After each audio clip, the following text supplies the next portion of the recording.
welcome to the Movers and Shakers podcast. My name is Gino Barbaro, one of the co-founders of Jake and Gino, multifamily investor, educator, father, and mentor. Today's guest is Kent Kiess. He began investing in single and multifamily back in 2006, building not just wealth, but communities. His latest venture is his best-selling book, Beyond the Toolbelt, a blueprint for making money while you sleep in the blue-collar world. Welcome to the show, Mr. Kent Kiess. How you doing, brother? I am fantastic, man. I'm fired up. I'm excited about this, and let's do it, man. Let's talk. I don't even know where to start, but I am going to start by asking you, could you have seen yourself 5 years write a book? I've always, when I was teaching, something would happen, or there'd be a story that would happen from the student, that that light bulb that goes off. That's always awesome, fantastic with teachers. And it's like, oh, I got to put that in I got to note that. So when I write my book, but I was just joking. I mean, I'd never know. That part of it, I would have never thought I would have written a book. And most of it is because of you. You might not know this, but you sent something out last year, and it was about writing blogs and articles and getting things out like that. And I wrote back, oh, I'd love to do that with, let me know, and I'd love to help with that. And you wrote back. I tried to find it today, and I couldn't find it. And you wrote back, and you said, why don't you write a couple blogs, and then we'll think about adding you into that process. And I'm like, well, shit, really? Okay, I'll take that on. So that's when I started writing the book. So I'm like, since I'm doing, if I'm going to do blogs, I might as well just do chapters and then make it into a book. And more importantly, this is what I'm going to challenge you and the listeners out there. Kent was at our event, our Money Mixer last month with 50 other Jake and Gino students sitting in there. And I challenged him. And actually, I don't even think I challenged him. He actually got up and he pitched his own book. It's amazing, Beyond the Toolbelt. And what was amazing about it was maybe he thought he could never write the book, but I would venture to say a few years ago, you probably would have been comfortable enough to say, buy my book. It is awesome. What was the mind shift to be able to do that? And prove me if I'm wrong. Would you have done that 5 years ago or 3 years ago? Would you have had the confidence or the wherewithal to say, hey, I want you to buy my book. I wrote a best writing book. Now it's a best-selling book. You have to be able to sell and promote yourself. What was the shift? What work did you do to get from point A to where you are today? Could you say that one more time? The bestseller part? It's a good feeling, isn't it? It's a lot of work. It is. It's a lot of work, from one blog to writing a book that's going to impact thousands of people. And in the process, great. You're going to make money. You're going to market yourself, but you're going to help a ton of people. And years ago, you probably wouldn't have gotten up in front of 50 other multifamily investors and said, hey, would you guys buy my book? I love it. I'd love to see if you guys can promote it for me. What was that shift? What was that work that you had to do to get yourself to that point? Obviously, it's the mindset, and the book is basically about time, health, and wealth in that order. And say what exactly motivated. You were one of them by saying that, by just doing it. And then, actually, the more, obviously, the wheels are spinning. But I listened to a podcast, Mike Fallett. He has a publishing company. And I just gave him a call, and man, we just hit it off. And he's like, dude, you got to do this. And that's pretty much what it took. It's just like, okay, well, let's do it then. Because I didn't know I was actually writing the book before I talked to Mike, and I was doing it for a couple of years. Just, I have one chapter, and then I come back to it a month later, and it completely changed. And I'm sure you know that. It's with everybody. You just don't know. Then if you don't sit down and finish and work it all out, it's just hard to do. So with that process, I think the process that Mike has is really good to help me do that, because I had everything in my mind that I wanted to do. I just couldn't put it down in order to make it good, and also I wanted it to help people. Hmm. That's the book. The book is, and I went to Race Fest a couple weeks ago, and I took my book and I handed out 50 books for free. And I've had so many people call me and get on a Zoom call and just say, "Dude, you've changed my life. This is a whole nother ballgame."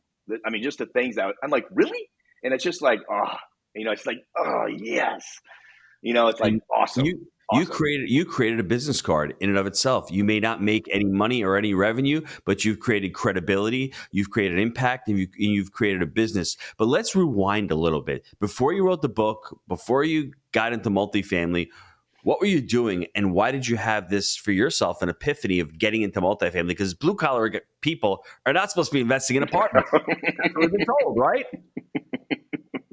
Yep, I was born with a hammer in my hand. My dad was he's a contractor. He owned a concrete business.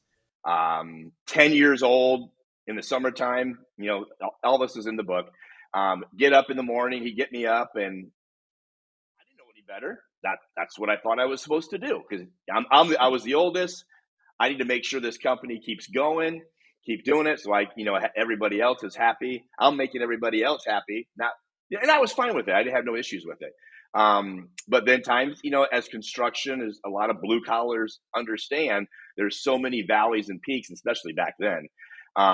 Business went bad, and we ended up had to sell. We had to sell the company, and my dad went into the manufacturing component of it, where he just went into the factory and worked, which a lot of people do where I'm from. And I know it just crushed him. And then I tried to run the business, and I I had the work ethic to do it.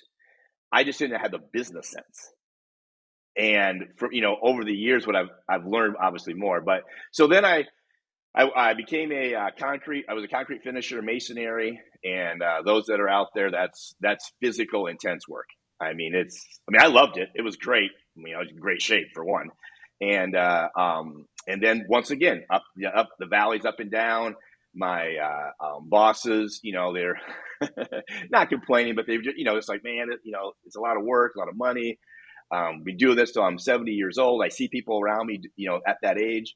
So, anyways, end up moving out to Southern California probably 30 years ago, and I decided I wanted to be a coach. I was in basketball and coached basketball for several years at the D1 level, and then also at the high school level, and went from there to teaching because that's what I had to do. I had to become a teacher in order to be coaching, and complete circle. I taught special ed for 10 years. And then I actually retired from teaching. I didn't want to do it anymore. And then came back a year later. One of my mentors at that time gave me a call and says, "Hey, we're starting a class called something with construction. Would you be interested in teaching?" And I'm like, "Oh my God, that's exactly what people need." So, it's probably been 17 years ago now that I started that curriculum. Did it all myself, and I basically taught students how to build houses. So it was electrical, plumbing, masonry, framing. We went to contests. We're state champions many years in a row. We went to nationals called Skills USA. Pretty cool what they do. And did that. And I was doing fine. And then all of a sudden, one day, I get this call, or I got an email from administrators saying that they wanted to cut some of my classes, and I'm like, what's going on? So, and education, that's just what happens. And I was sitting there, and I'm like, what the heck? I've done all this work. I've worked my tail off. I put so extra hours into all of this, and boom, it's like, yeah, we're changing. We're changing this. We want to go a different pathway, and I started feeling like lightheaded, and I'm just like, what? And I'm usually in pretty good shape, and I stay pretty healthy. And I'm like, oh my God, am I having a heart attack? And I'm just like, I'm not having a heart attack in front of my kids, in front of my students. It's just not going to happen. So I walked out, and that was the change. Is when I hit that, of course, health, which happens to most people. I decided that I needed to find something else, and I was kind of at a point where I've peaked. And my My brain works in a way where once it gets to a point where I'm satisfied with this, then I need to find something else. I need to be Mm-hmm. more. I need more creative. So I started looking into that, and my brother and I were sitting on a beach in Virginia, and he says, "Hey, Ken, have you read Rich Dad Poor Dad?" And I'm like, "Nope." He says, "You need to read it." So of course I read it, and then that was the change. I mean,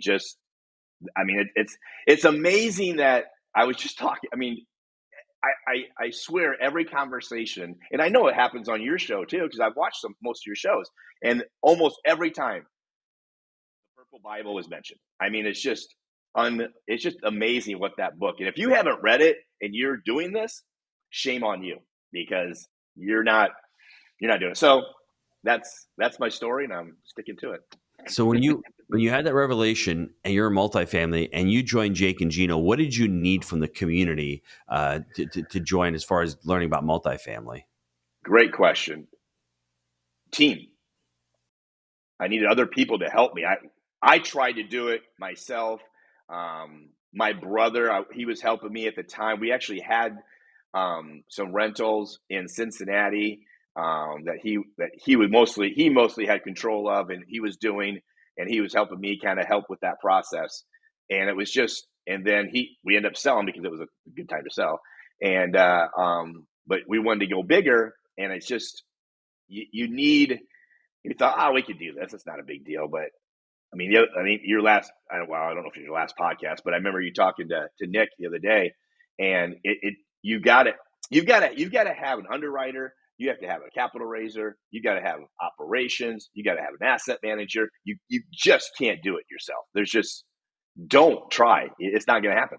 You might think you're Superman, but that that was the that was the biggest reason. And the other reason was I just wanted to get outside my circle and get into a new circle. And we talk about this when we're at your place, your places and other places, and they say, "Oh yeah, I remember you. I met you at this place," and they're like, "Man, it's such a small circle," and it really is. I mean, you get outside that small circle, and nobody has a clue what multifamily is. No clue, and it's amazing that the amount of people that I actually see that doesn't have any idea about that. So that is another reason why I got into that. So on that part of it. Mhm. I love that. When you joined, you're getting all this knowledge, you're getting the community. When did the book launch? When did you launch your book? It was in November So is when November. 23, November 23. And we came into Jake and Gino the January 21st or the year 21, I think. 20, yeah, Yes, because we've been in there we for 3 years. we had our buy right boot camp, and I met you out there in It, Phoenix for the buy mm-hmm. right boot camp. And what I liked about you, Kent, is you kept putting videos out there, you kept posting videos, you kept sharing videos of yourself. And as I'm looking and reading about your book, you have time, health, and wealth. Why did you put them in that order? And let's talk about that. That's the 3-step framework: buy right, manage right, finance right. You've got time, health, and wealth. Why are they in that order? And let's talk about each of those specifically. And most of that is my story. I mean, the time, you have to understand your time. And that day that I went outside and just sat down and took some deep breaths, and then I decided I need to find a different way of what I'm doing because I'm not I'm we were I make good I was make teachers in California, they make good money, but obviously expenses are a little higher. But it wasn't satisfying me, and I needed something. That's just like I said before, that's just the way I am. I need something more. And the time at that time, I probably wasn't as healthy as I should be, and so I read One Thing. That's what it was. The book One Thing, and oh my God, it's just like, really? This is what people do? I thought everybody had 6,000 things going on, and I'm like, oh my God. So I read that, and then I started, prioritizing what things I need to have done. And oh my God, that was huge. And it made me sit down and write down, it's in the book, the formula that I use to figure out, is it worth doing? Whatever I'm going to do, is it worth doing? And that basically is all the time that I'm putting in. And people think, well, as a teacher, we work, we think, well, we work 7 to 3 and we get summers off. Well, for one, we don't get paid for the summer. Second, we don't work 7 to 3. We work from 5 in the morning, because you got to drive, takes you an hour and a half to get to work. And then when you come home, you got to grade papers, and you're working until 6 o'clock at night. So you start adding that. And I'm not saying that nobody else does that, but other jobs, which you have to understand, you got to put all that extra time and include that. Even though you're not getting paid for that, you got to include that time. Because if you don't, it's not going to work. But if you include that time, put it into a calculator, and come out with what your pay is per hour, blow your mind. You're going to like, holy crap. Mine was $16 an hour. I'm like, you got to be kidding me. I'm making $16 an hour to get doing stuck this in 3 hours worth of traffic. Think about that for a second. That's painful. If you're sitting at home in your underwear, maybe $16 an hour I can do. But you're actually fighting traffic. You're fighting kids. You're getting home, and you're having to do all that work. That's a great way to do it. And I always tell my children, listen, if you want to buy that TV, it's $100, and you make $10 an hour. That TV costs 10 hours of your life. Are you willing to do it? I mean, is it need or a want? If you want it and you want to dedicate 10 hours of your life to buying that article, go ahead and do it. Have an understanding. Have clarity on what you're trying to accomplish. And once you have clarity, you can make a logical decision, a rational decision, not an emotional decision. I think Kent became pretty emotional when he saw $16 and like, dude, what the hell? And then for emotion, he goes to logic. He's like, I got to do something else. This is not worth doing here. So the time, so that's where you got to get your mindset set, because if you don't do that, nothing's going to chanch. So that's why the first thing, you have to do that. If you don't do that, nothing is going to change, because you don't see it yourself.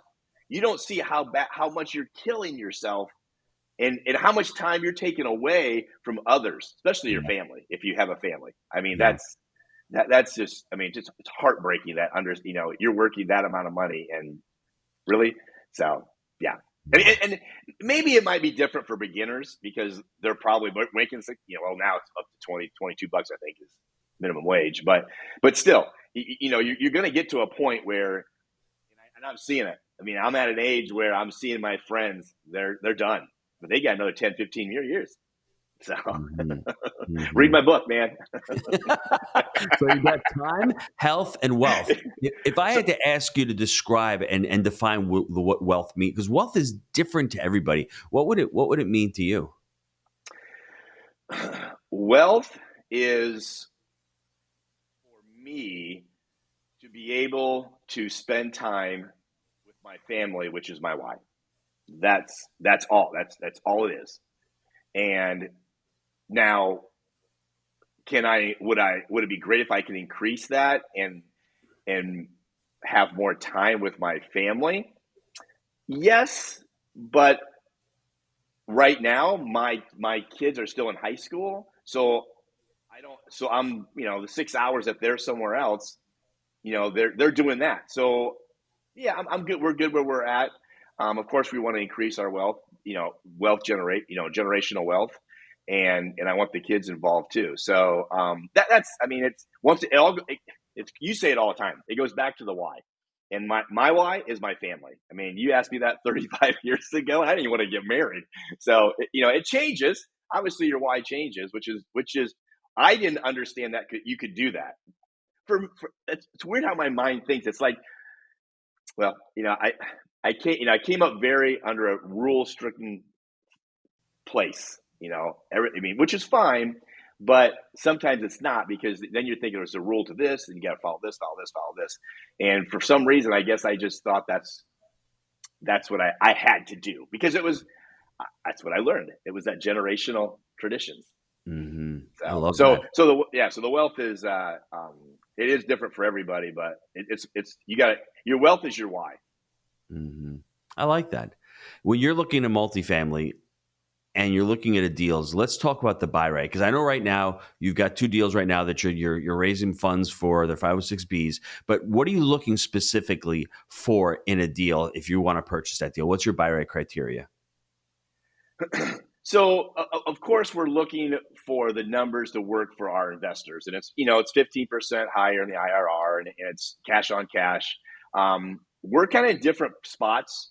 We're in Phoenix, Tucson, and then we're also in the Ohio area just because of my background and being in that area, Columbus, Cincinnati, and Kansas City. Those two are freaking identical. What's going on there? But it's a play.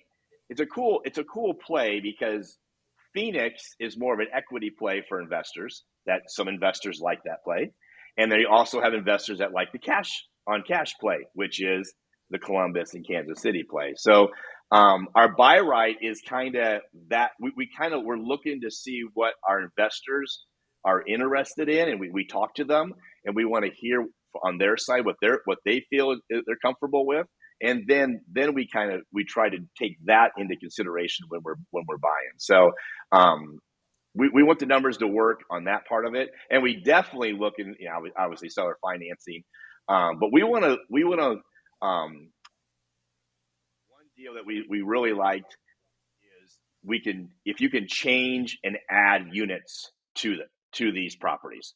I mean, there's one that we have 17 units. That's a 4-bedroom, and we can change it to a 2-bedroom, 1 bath, and a 1-bedroom bath. I mean, right there. I mean, and everything's perfect. The plumbing's in the right place. All we gotta do is stick a wall in a hallway and add some sheeting for your fire code on each side of the units, and we're golden. And not much expense. So that right there in itself is an increase, and investors like to see that.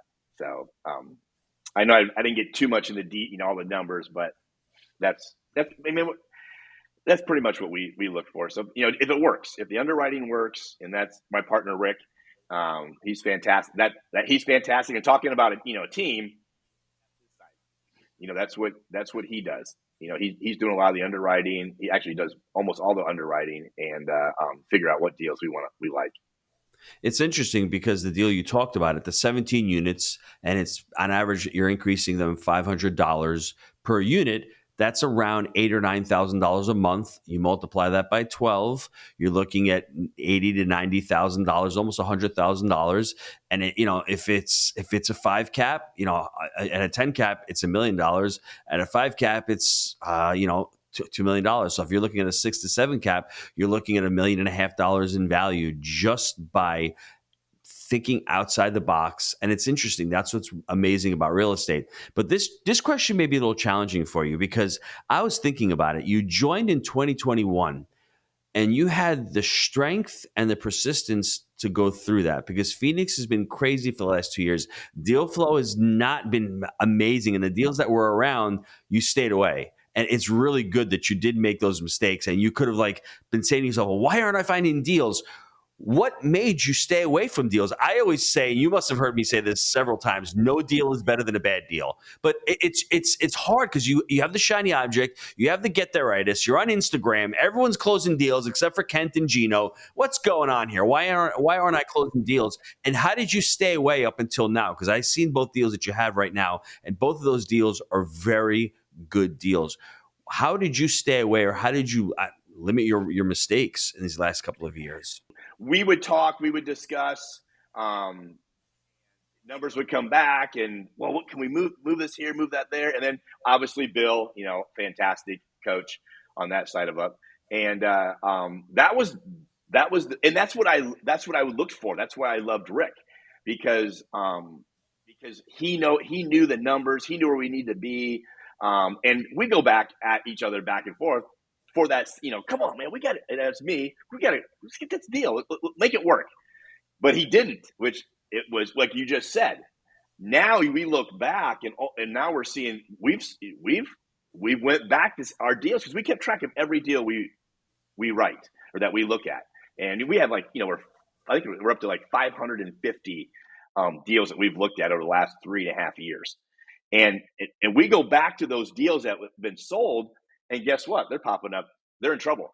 because we can pull that information, and they're in trouble. That's that the bridge loan. We know all about that, and we're just like, man, we're glad we didn't do that, because yes, you're right. It's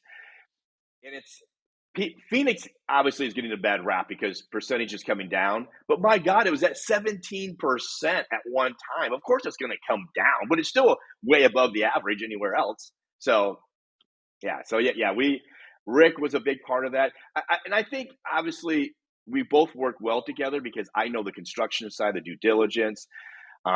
He's the boots on the ground in Phoenix because I'm out here in Southern California. He can go do a video. I can look at it. I go, nope, dude, no, run away. We're done. So, or we can look in to see what's happening, what's going on, the questions that I can ask the broker, things like that. So, and it's been really good because we've learned off each other. We've learned each other's weaknesses and become stronger by having each other together. So I love that. And we got a surprise coming. Not a surprise, but we've got another partner where he's been helping us quite a bit, but we're adding on that we're gonna throw out there here in a couple of weeks. So you know who he is, but he's solid. He's good. So that's great. If I'm listening to this, last question before we wrap up, and might be a challenging one for you, or you may say, hey, because everyone says something differently. But if I'm listening to this and I want to get into multifamily, I may be doing some single family homes. I may be a teacher. I may be a fireman. I may be somebody who is a small business owner. I may be an attorney. I mean, what should I be doing right now to get into the multifamily game? Great answer. I love that. You see that? 3 years ago, you wouldn't have done that, folks. He would have been like, now he's pitching himself. That's what I like. That's right there. I don't know. I mean, obviously we've taught, the Purple Book, read that. This would be the second book to read. But I do break it down in the book. What your question you just asked is pretty much broken down in the book. But I will say, and I know this is a whole nother podcast, but the one thing that really helped us, my family, create our wealth and me to get out of the W-2 and retire from that part of it, was having whole life insurance. Using that as the IBC, infinite banking concept, using that. And that's what, and we still use it. Personally, we own like 5 or 6 properties on the side that are single family, but that's money coming in. That's mailbox money on that. So that was, and I know you talk about it all the time, but that was a big. If I had extra money and I was young, that's the first place I would put it. First place, because 2 days later I can pull it back out and use it somewhere else. As long as you have the right policy. There's a lot of them out there you got to be careful with, but yes, that would be the first, instead of putting in and I know we're running out of time, but man, when you go in and you get a job and you're young and you get a job, don't go rushing in to sign in for the 401k or even in a pension. Sometimes in the blue collar unions you have to sign up, but you can put extra money in. Call me and we'll talk. I love that. Listen, before you give out your contact information, we do have somebody in the Jake and Gino community that does infinite banking policies. They know how to structure them properly. Listen, I have 6 children. All 6 of my kids have a policy, whole life policy. I'm the beneficiary. When I decide to give it to them and I deem them worthy, it's obviously for them. But I can use the money right now. My wife has got a policy. I've got a policy, and it's a savings account. It's out of the system. It's not correlated to anything else. I bought my first couple of duplexes with my first whole life policy. It never would have happened. If it was in the system, I wouldn't have been intelligent enough to be able to pull it out in a smart way or even put it into a self-directed. But I couldn't have done that because I was self-managing. So there's so many restrictions. There's so many rules, and they changed the game. So, I mean, I think that is the first time on the Movers and Shakers show that somebody has said, get into whole life. And listen, I'm an advocate of it. I think it's for everybody if you understand what the uses are. That's the thing. It's the dual asset strategy. And if you understand how to use the hammer, you're going to know how to hit the nail, right? Not everything is a nail, but you understand the the concept, and it's important. It's just another asset. All you're trying to do to accumulate wealth is to accumulate assets, and that's an amazing asset. Businesses are other assets. I think real estate is another asset. If you want to get into stocks and bonds and crypto, that's another form of assets. But we focus mainly on whole life, businesses, and real estate. And that's what we love. Kent, how can the listeners get a hold of you? Give me a call, 562-209-3159. We've got an awesome webpage. It's Casey-investments with an S.com. And all my information's on there. And reach out and I love to talk. So would love to get what you have to say and go from there. And where can they get the book? They can actually go to the webpage. They can go to Amazon. I'm actually working on taking it off of Amazon and we're going to sell it ourselves. But they can go to beyondthetoolbelt.com. Awesome. So they can get it from there. Just type in Kent Kiess in Google and my name comes up. Yeah. That's awesome. I want to say one thing, Gino, is that thank you for what you've done for us and our family. And Jake and Gino has been a huge component of making this work.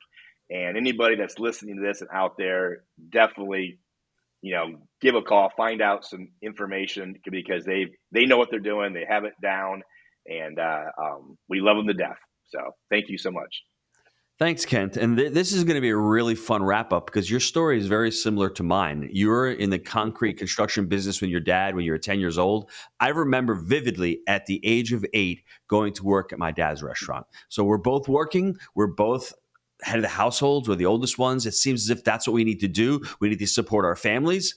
And at some point, things get tough. Things get challenging in small businesses. And we go through the same rocky situations as you did. Fortunately for us, we didn't lose the restaurant. We ended up buying one for our own family. But it seemed like you went into the construction industry because that's what Pops did. Then you ended up going into teaching. And it's always about serving others. I think that's where the passion is for you, serving others and helping to serve others. And then from there, you find the vehicle of multifamily. And this is pretty cool. I wish I had known this sooner. Never too late. I am ready right now. Join Jake and Gino, write a best-selling book.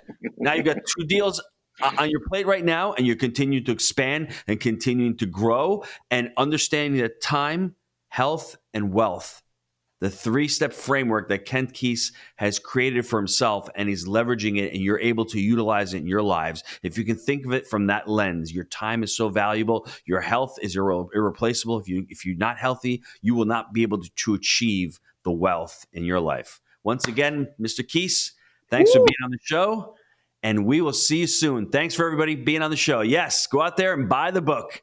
Thanks, Kent. Thanks, buddy.